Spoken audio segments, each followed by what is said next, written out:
নীলম তার বেতনের 20% ভাড়া দেওয়ার পর বাকি টাকা 70% সংসারে খরচ করেন। তার সঞ্চয় 3600 টাকা হলে বেতন কত টাকা? এখানেও দেখো সেম টাইপের প্রবলেম। আমরা ধরে নিচ্ছি না ওনার বেতন 100 টাকা।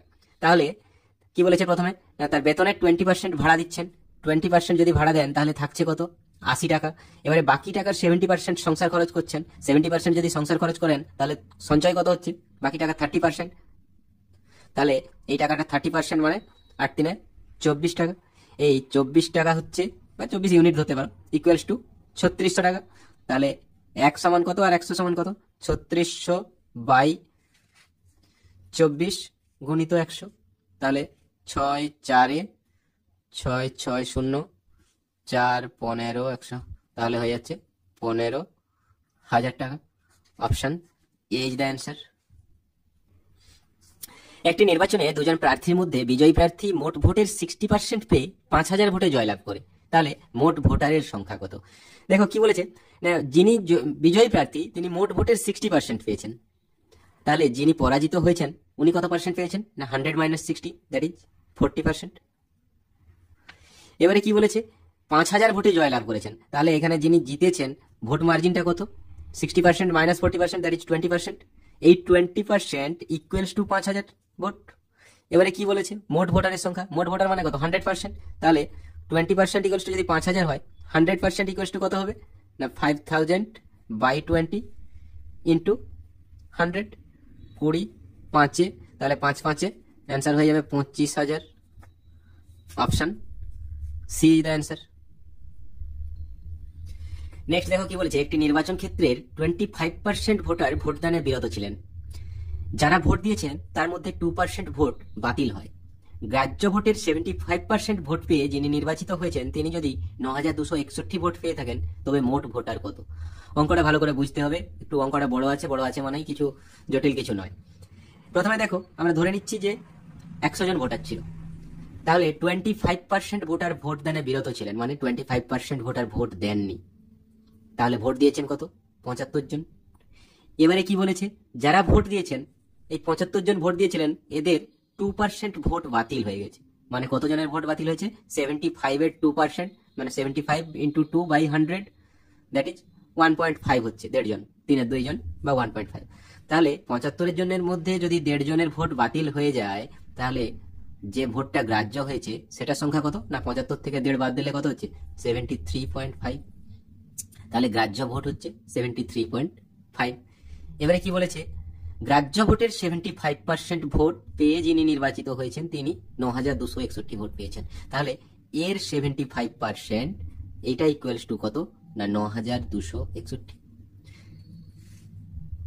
তাহলে 73.5 ইন্টু 75%, আমি এটাকে লিখতে পারি 73.5। 75% মানে 3/4, 75/100 কাটাকাটি করলে 3/4, তাহলে ইন্টু 3/4, এইটা ইকুয়ালস টু 9261। এবারে আমার কি চাই? 100 বের করতে হবে। তাহলে 100 ইকুয়ালস টু কত? না 9261 বাই 73.5। নিচে 3/4টা, নিচে 3টা, উপরে 4 গুণ করে দিলাম, আর এই 100 এর জন্য এদিকে একটা 100 গুণ করলাম। এবারে কাটাকাটি করো। প্রথমে একটা এখানে পয়েন্টটা তুলে দিলাম, এদিকে একটা 0 বসিয়ে দিলাম। মানে পয়েন্ট তোলা মানে কি, এখানে 10 গুণ করা হলো, উপরে কোনো একটা সাথে আমি 10 গুণ করে দিলাম। এবারে এটা কাটাকাটি করলে হচ্ছে, বেশ বড় কাটাকাটি হবে একটু। এটাকে 5 দিয়ে কাটলে 5 1 5 2 3 4 7, এটাকে 5 দিয়ে কেটে দাও 8। এবারে 3 দিয়ে কাটলে 3 3 0, 8 24, 2 1 7। আবার দেখো 3 দিয়ে এটা কাটবে, 3 4 12 9, 3087 এইদিকে লিখছি। এটা 8 একটা রয়েছে, আচ্ছা এইদিকে লিখি, ফাঁকা আছে। 3 10 2 2 7 9। এবারে দেখো 7 7 7 1 7, 3 2 7 4 28, 4 9, দ্যাট ইজ 7। আবার 7 দাও 21। নিচে আর কিছু থাকছে না, তাহলে উপরে রইল 21, 8 আর 100। 21 8 কত? 168। শেষে দুটো 0 আছে, দুটো 0 বসিয়ে দাও। অ্যান্সার কত হলো? 16,800। আমাদের অপশন ডি হয়ে যাবে অ্যান্সার। কোন পরীক্ষায় রাম 30% নম্বর পেয়ে 15 নম্বরের জন্য ফেল করলো। আবার মোহন 40% নাম্বার পেয়ে পাস নাম্বার থেকে 35 নাম্বার বেশি পেল, তাহলে পরীক্ষায় পাস নাম্বার শতকরা কত? খুব সুন্দর অঙ্ক। দেখো, যে 30% পেয়েছে সে পাস মার্কস থেকে 15 নাম্বার কম পেয়েছে, আবার যে 40% পেয়েছে সে পাস মার্কস থেকে 35 নাম্বার বেশি পেয়েছে। তার মানে এই 30% আর 40% এর ডিফারেন্স কত হচ্ছে? 10%।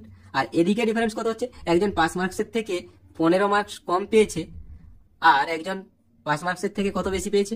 35 মার্কস বেশি পেয়েছে। তার মানে দুটোর মধ্যে পার্থক্য কত? 50। সেই পার্থক্যটা 10% ইকুয়ালস টু 50। তাহলে আমার কি চেয়েছে? পরীক্ষায় পাস নাম্বার শতকরা কত? তাহলে এখানে কি বলেছিল না, পাস নাম্বার কত আমাদের দরকার। দেখো 10% ইকুয়ালস টু যদি 50 হয়, তাহলে 30% ইকুয়ালস টু কত? এর 3 গুণ হয়েছে 30%, তাহলে আমি 50-এর সাথে 3 গুণ করলে কত পাচ্ছি? 150। এবারে দেখো 150 যে পেয়েছে সে 15 নাম্বারের জন্য ফেল করেছে, তাহলে 150 প্লাস 15 এইটা হচ্ছে আমাদের পাস মার্কস। তাহলে আমরা কি পেয়েছি? 10% ইকুয়ালস টু 50। তাহলে আমি এখান থেকে বা 50 marks equals to 10%, 1 marks equals to কত? 10/50%। আর 165 মার্কস ইকুয়ালস টু কত? 9 × 165, দ্যাট ইজ 0 কেটে দাও, 5 3 15 3, তাহলে 33% হয়ে যাচ্ছে pass marks. Option A is the answer. Next দেখো, নেক্সট কি বলেছে? এক ব্যক্তির বেতন প্রথমে 10% বেড়ে তারপর 5% কমে 20,900 টাকা হলো। তার প্রাথমিক বেতন কত টাকা ছিল? দেখো, বাড়ার পরে 20,900 টাকা হয়েছে, বাড়া কমা করার পরে। এরপরে আমাকে কি বলেছে? আগে কত ছিল। আগে কত ছিল যখন বের করতে হয়, তখন আমরা সবসময় কি করব? উপরে থাকবে 100 আর নিচে থাকবে বাড়া কমা দুটো যেটা থাকবে। এখানে প্রথমে কত বেড়েছিল? 10%, তাহলে 100/110, আর পরে 5% কমেছে, তাহলে 100/100 - 5, দ্যাট ইজ 95। এবারে এটাকে 5 দিয়ে কাটলে কত হচ্ছে? 19, 5, 20। দেখো এখানে 0 0 কেটে দাও। 19 আর 11 গুণ করলে কত হয়? 209 হয় না? তাহলে 209 ডাইরেক্ট এর সাথে কেটে দাও, তাহলে কি হচ্ছে? 100 পড়ে থাকছে। উপরে কি রইলো? তাহলে 20, তার পিছনে 3টে 0, 20,000 অ্যান্সার হয়ে গেল অপশন এ।